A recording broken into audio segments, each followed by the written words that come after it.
Hi everyone, this is Kyle with kayDbait. I wanted to do another video on, I've touched on this before, the Black Lives Matter, the idea of it. Now, there's been a lot of misinformation surrounding the Black Lives Matter, the movement. And I wanted to comment on what the difference between Black Lives Matter and All Lives Matter is. Black Lives Matter is based off of the idea that the African American people in the United States and generally everywhere are not represented equally in the law, are not represented equally in our culture. And their main idea is that they want equality. That's it. The way they perpetuate that, or the way they try to get that, is through lobbying and through asking politicians and asking the people that the politicians represent, the public, to notice that there's an inequality in the United States where minorities are subject to unfair enforcement of laws or unfair laws themselves. Because a lawful thing doesn't mean it's moral, or a moral thing doesn't mean it's part of the law.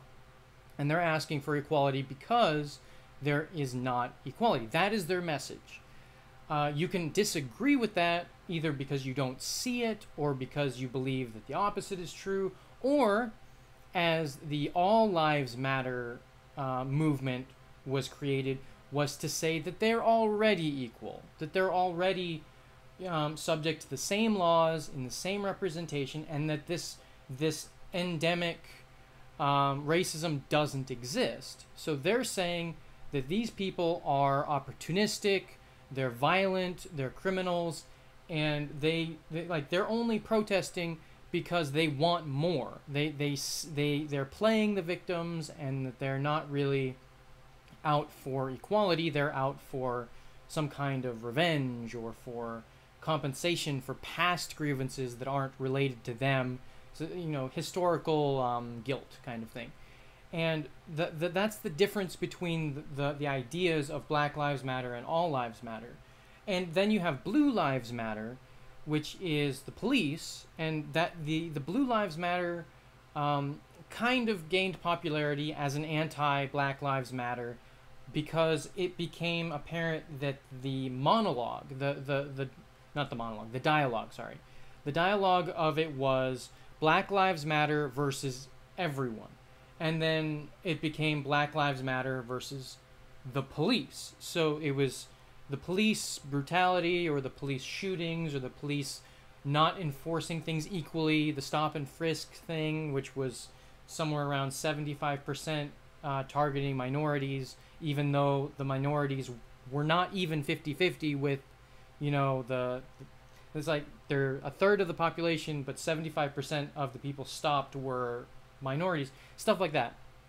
And you can look up the numbers and disagree or agree that it was because of racist means, or it was just maybe these people are actually more often to be criminals. You can look at the numbers and figure that out for yourself. But what I'm saying is the foundation of these ideas. Blue Lives Matter doesn't mean only Blue Lives Matter. Obviously, they're not saying that we shouldn't support non-police officers. Black Lives Matter is the same way. It's saying everyone matters. We want equality, but right now, our movement is focused on the inequality in the United States between the African American population and the white population, or the Caucasian, or however you want to phrase it, is they're not being represented equally. That is their message. You can agree or disagree, but what I'm seeing with this All Lives Matter, or the drastic response, like this dramatic, very, very racist response to Black Lives Matter, which was calling them terrorists and saying they should all be locked up, they should all be kicked out of the country, they're not American, they're protesting, and their protests are anti-American. And in some regards, that in instances of people claiming to be Black Lives Matter, yes, there are opportunistic people. There are people that are abusing the system for their own benefit. The riots after a police shooting are opportunistic. They are not part of the Black Lives Matter movement. And they're not condoned by the people that are seeking equality. It's like the feminist movement that was saying we want a right to vote, we want a right for representation, we want a right to, you know, equal pay, we want to, like, those kind of things. It's like laws that protect us from violence or anything like that. Asking for equality is not the same thing as rioting or demanding compensation for something that you're not involved in. Those are opportunistic. Those are they're almost caricatures of what they're saying they are. They're hypocritical in a lot of ways. So the loud, obnoxious, violent, whatever fringe of the Black Lives Matter movement is being propagated. It's being saying, hey, look at these violent people. Look how stupid they are. Look how stereotypical they're acting. Why should we listen to them? Because they're not saying, oh, the majority of Black Lives Matter, which are peaceful people that just want equality. No, we're going to look at the fringe, because that's what gets in the news. That's what gets you views. That's what gets you popular when you talk about it. And it's actually really frustrating to see more and more often that the news will pick up a story that is just dramatic or has a narrative that they can spin. It's not like, you don't go to a soup kitchen and you just look at the soup kitchen. It's like, everything's normal here. Or you go into the slums. It's like, it's really bad here. Maybe we should do something about it. No, you go to where there was just a murder, or there was just a scandal, or there was just someone that did something crazy or said something crazy, and then they report on that. And that's why you see the fringes popping up more often in the news, and it gets plastered all over the place as the norm of a group. And that's not how groups' dynamics work. The leadership is not swayed by the fringe, unless they are, which is actually happening in the Republican Party. But there's a difference between a peaceful protest and a riot. A peaceful protest is asking through legal means to ask for consideration, saying, hey, there's something you're not aware of, or there's something that you are aware of but you're not doing enough for. We are asking you as a group, stand together with us. We are part of you. Let us be part of you and not just say that we're part of you. We have equal rights. We deserve equal rights. Just give us the representation and the fairness and the consideration that we deserve. That's what they're asking for. But when you have the fringe groups that riot, that steal things, that attack the police, that do all of these things, and then they're saying, no, these are not the norm. But the people that don't want this are saying it's the norm. They're saying all lives matter, Black Lives Matter is a racist terrorist group. That is bad. It's simplifying, generalizing, dehumanizing. You're saying, okay, these rioters that are obviously not representing their movement are somehow representing their movement because you don't say. And I've seen it on the news, mainstream news, a lot. People that are anti-Black Lives Matter. They claim all lives matter or blue lives matter, and then they just sweep the rest of it under the rug as just look at the riots. Why are we listening to why are we catering to terrorism? And yeah, those riots can be deemed terrorist activity. You are literally destroying public property, spreading fear, like stealing things. That is not legal. No one pretends that it's legal. It is opportunistic violence. It's like, look, there's unrest. There's people, running around. There's a lot of energy. There's a lot of people that want something because they're mad. And then there's somebody that throws a brick. Opportunistic. It's not about those people that start the riots or that join into the riots for their own benefit, not the group. Those people are damaging everybody, and they're in every group. Every single group has something like that. They might not be as energized or as angry, because generally anger and and this feeling of being generalized, it's not as endemic. So you have a police shooting, and then you have another police shooting, and you have another police shooting, and each one has a ratcheting up of protests. And I mentioned this before in another video. First time there was protests, second time more protests, third time riots, fourth time more riots. That's what happens, because they're not feeling like they're being represented, and it's painting a picture that they're not being represented. There's been another shooting, and another shooting, and another shooting. No one's getting prosecuted. Another shooting. And it's just, you want the deaths to stop. You want the people dying to stop. The people that are being videotaped. I'm surrendering, and then they get shot. Why? You can disagree about one instance or another instance, that this particular example of a police shooting was within the bounds of a reasonable response or not. You can disagree or agree. But there are so many examples. And we're not talking about somebody that will sit down and say, you know what, that person died and it was a tragedy, but you know, maybe it wasn't illegal. People aren't going to do that. They're angry. They want a response, and they're not getting a response. They're saying, we want at least a trial. We want at least an investigation. And many times, a vast majority of the times, there isn't an investigation. There is an internal check by the police that are doing it themselves on themselves, and they say, nah, they followed the book. No investigation. And when I say no investigation, there's a difference between an internal check, which you can call that an investigation, but it's not an unbiased one. It's not a federal group, an external group coming in and looking at it. It's themselves looking at it and saying, we didn't do anything wrong. That is the lack of trust.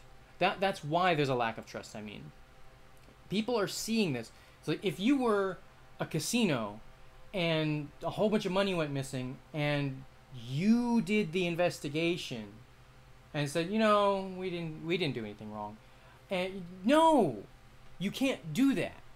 You have to have an external, unbiased like somebody comes in to check, just to make sure you're not doing anything shady.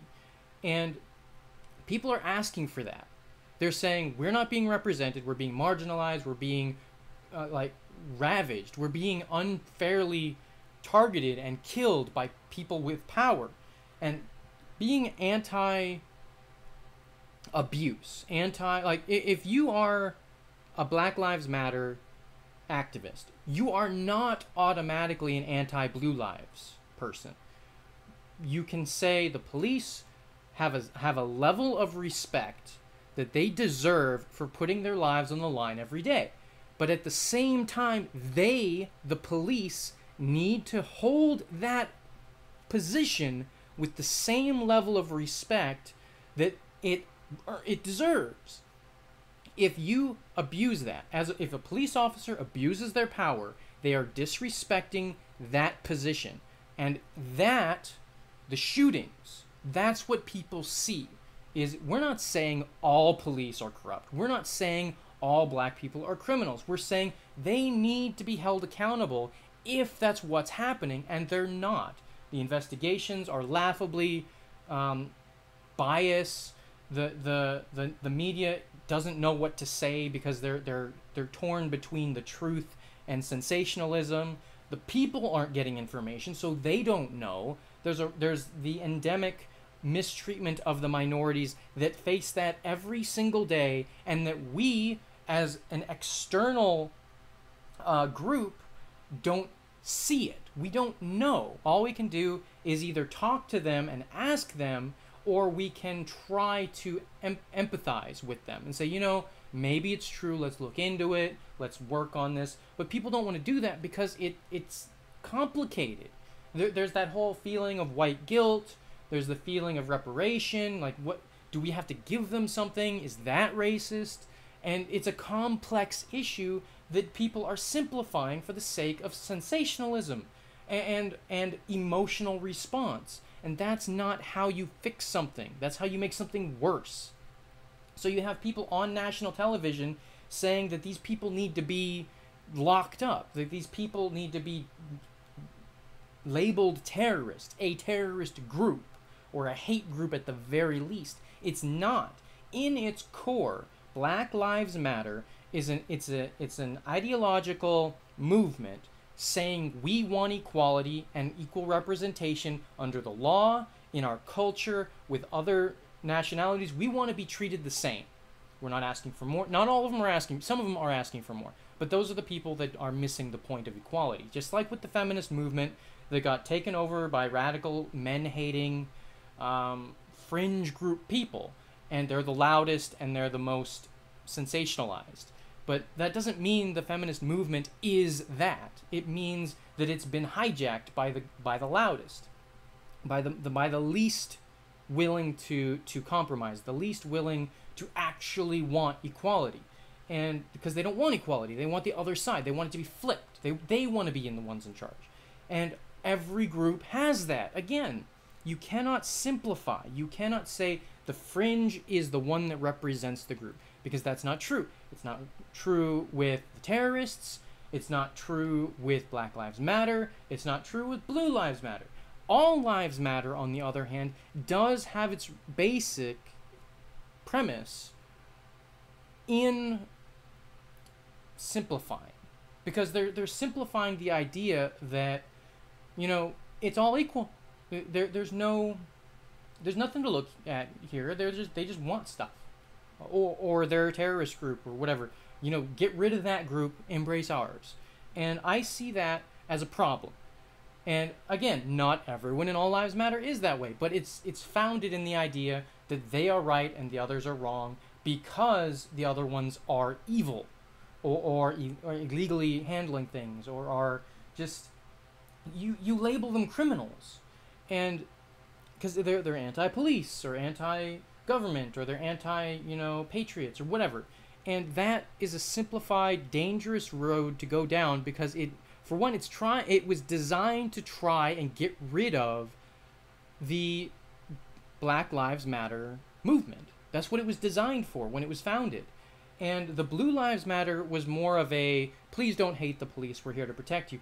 And in that way, it's not really an anti-Black Lives Matter thing either.